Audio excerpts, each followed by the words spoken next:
Mamadusi atera bicycle kick ariko umupira utera hanze y'izamu.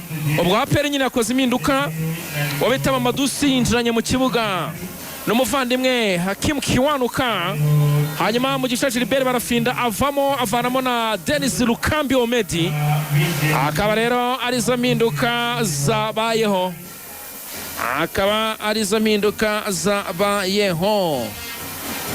Mohamed Keyune numero 8 nawe yavuyemo.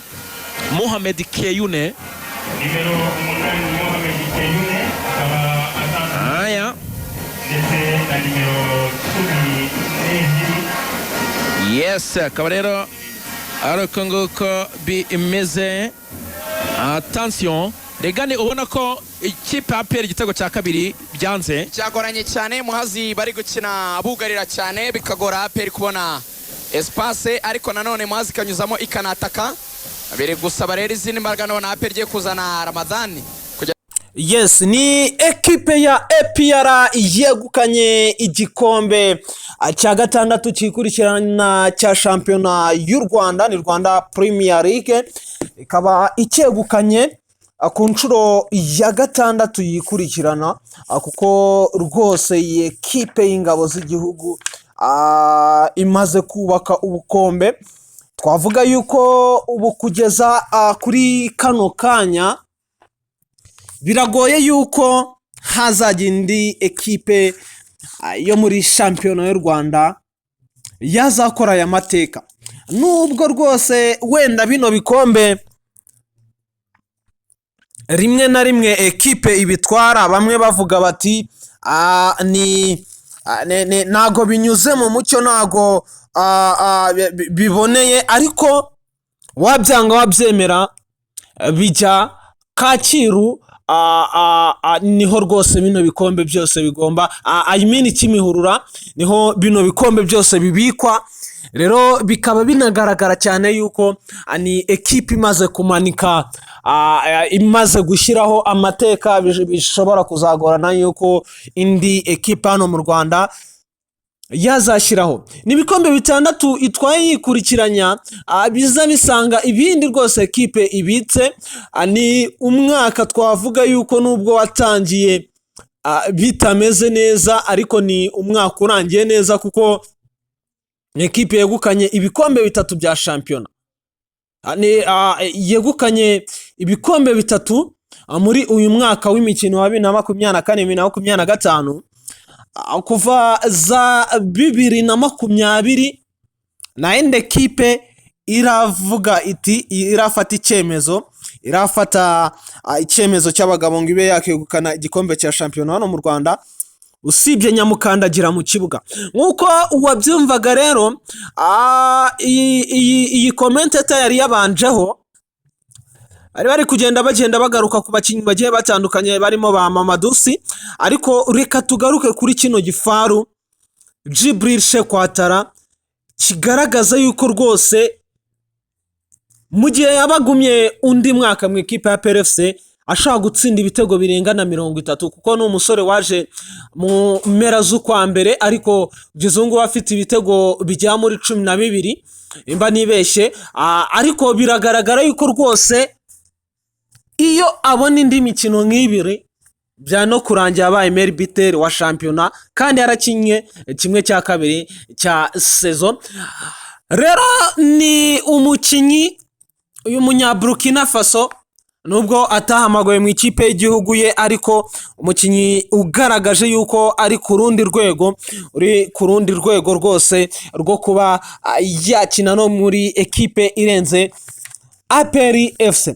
Mukanya nibwo nagendaga nkora imibare, nibwo nagendaga ndeba imibare. Ekipe ya APR FC biranashoboka yuko ishaka kuzamara imyaka 10 itwara igikombe cya shampiyona, ariyo iba champion winner.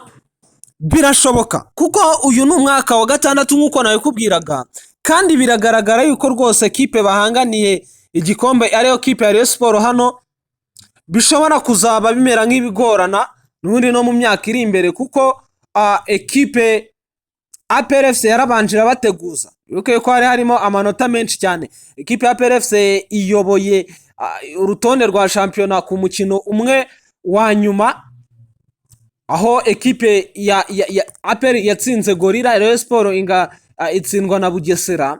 Niho twavuga yuko rwose ibintu byose kuruse y'igikombe ya Rayon Sport kuba yarayoboye shampiyona kuva mu mikino ya mbere kujya mu mikino ya nyuma, ariho byarangiriye kuva kuri journée ya mbere kujya kuri journée ya 27, ariko bikaba bitarangiye neza nyine uko umuvugizi w'abafana ba PRFC ajya akunda kubivuga ati masiganwa y'amagare bishobora gutangira uri bwegukane isiganwa ari inyuma iyo, ariko bikaza kurangira ari we ugiye kuri podium. Ni nako bije kuba birangira rwose, bakaba bitwaye neza muri iyi tour ya shampiyona. Ubwo rero ekipe ya Rayon Sport yatsindiwe ku mukino wa nyuma y'igikombe cy'amahoro, murabyuka muri stade Amahoro, yatsindiwe ku mukino wa nyuma, itsinzwe na APR FC, nanone itsinzwe n'uyu mukinnyi twe turi kugenda tugaruka Djibril Shokwatara. Ekipe ya APR FC yatwaye igikombe cy'intwari, ubwo bimaze kuba ibikombe 3 muri uyu mwaka. Binashoboka yuko na Super Cup bazayitwara, kuko Rayon Sport bigaragara yuko ingufu muri uyu mwaka nago zihagaze neza. Rero igihe ekipe ya APR FC yaba itwaye Super Cup, n'umwaka utaha ishobora no kuyanatwara shampiyona ndetse n'ibindi bikombe bicaracara, kuko biragoye, kuko ukuntu bahasorinze iyi shampiyona nago nekeza yuko umwaka utaha ariko bazaza bameze, ahubwo bazaba ari beza kurushaho, kuko atanse nubwo itwaye igikombe ni kwa kundi ngo igikuye mu menyo ya rubamba mu menyo y'abasetsi, maso y'abasetsi rwose, kuko nawatekerezaga yuko mu mikino 4 cyangwa 3 ya nyuma APR aribwo yatwara igikombe ekipe ya Rayon Sport. Ubwo rero mu mikino n'ubundi mpuzamahanga, kuko Rayon Sport ibaye iya kabiri, izasoza rwose shampiyona ibaye iya kabiri, niyo izasohokera igihugu imikino ya CAF Confederation Cup, I think, kuko turaza kuba tugenda tureba ku rutonde rwa shampiyona. Biragoye yuko ekipe ya AS Kigali ya gatatu muri match imwe isigaye yazakura Rayon Sport ku gusohokera igihugu. Ubwo rero ni Rayon Sport nayo igiye kureba uko yakongeramo imbaraga nyinshi, reka nzite nyinshi, kuko no kuba wasohokera igihugu muri CAF Confederation Cup nabyo bisaba imbaraga nyinshi cyane. Ubwo rero ekipe ya Rayon Sport rwose abafana bayo bakomeze kugenda bihangana, nabo kugenda bategereza umwaka utaha, bakareba yuko bazagenda rwose bakaba babikora mu mwaka utaha. Congratulations ku ikipe ya APR FC. Ubwo ngubwo ikindi gisigaye ni ukureba ukuntu bakitwara neza mu mikino ya CAF Champions League.